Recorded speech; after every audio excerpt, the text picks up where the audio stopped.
সুপ্রিয় ফেসবুক বন্ধুগণ, আমার পাশে যে নাহিদ মিয়া 18 বছর বসা, তো উনি আমার কাছে আসেন গত শুক্রবারে আসেন 20/6/2025 সালে। তো ওনার ছোটবেলা থেকে টনসিলের সমস্যা ছিল। ওনার টনসিল খুব বড় হয়ে গেছিল এবং টনসিলে অত্যধিক ব্যথা ছিল। এবং কোনো কিছুই উনি স্বাভাবিকভাবে খাইতে পারতেন না। উনি যদি পানি গিলতেন তারপরও ব্যথা করতো, শক্ত খাবার খাইলেও ব্যথা করতো এবং ঘুমাইলে লালা পড়তো। প্রস্রাব সারাদিনে 2 বার হয় এবং টয়লেট বারবার হইতো। তো আলহামদুলিল্লাহ, মামুন হোমিও সেন্টারে চিকিৎসা নিয়ে 1 সপ্তাহের মধ্যে উনি এগুলো থেকে অনেকটি সুস্থতা লাভ করছে। বট ওনার টনসিলের যে ব্যথা আহ, একদম নাই, কমে গেছে এবং টনসিলটা বড় ছিল, একটু আলহামদুলিল্লাহ অনেক ছোট হয়ে গেছে। আর টনসিলের আপনার সাথে সাথে স্পট ছিল, তো এগুলো আলহামদুলিল্লাহ কমে গেছে। টয়লেট হয়তো 3 থেকে 4 বার, বর্তমানে ওনার টয়লেট হয় 1-2 বার এবং প্রস্রাব হয়তো সারাদিনে 2 বার এবং প্রস্রাব এখন 4 থেকে 5 বার হয়। আমরা শুনবো আমাদের পেশেন্ট নাহিদ মিয়ার কাছ থেকে।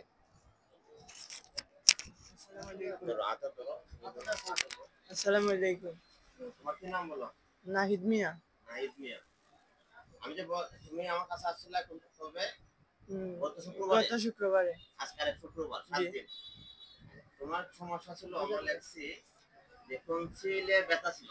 টনসিলে ব্যথা টনসিলে ব্যথা ছিল আর বড় বড় ছিল, কিছু খাইলেই ব্যথা করতো। এগুলো কমছে? জি, আগে থেকে কমছে। কমছে। কিছু খাইলেই ব্যথা, এমন পানি খাইলেও ব্যথা করতো। পানি খাইলে ব্যথা করতো। এখন কি করে? না, এখন করে না।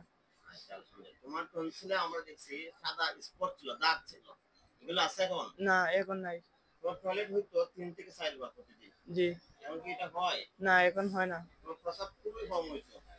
দিন 2 বার হতো, এখন দিন 4 থেকে 5 বার হয়। 4 থেকে 5 বার হয়।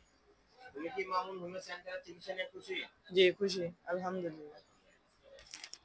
আমরা এখন যাইব ওনার বাবার কাছে, শুনি ওনার বাবা কেমন কিরকম আনছিলেন, এখন কি অবস্থা আছে ওনার সন্তান।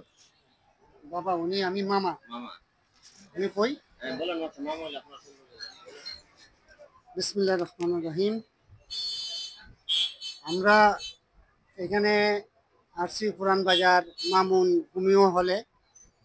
আমার এক ভাগ্না নাহিদ মিয়া নাম, ওনার টনসিলের প্রবলেম ছিল, সাথে সাথে পাশাপাশি প্রস্রাব পায়খানা এগুলারও সমস্যা ছিল।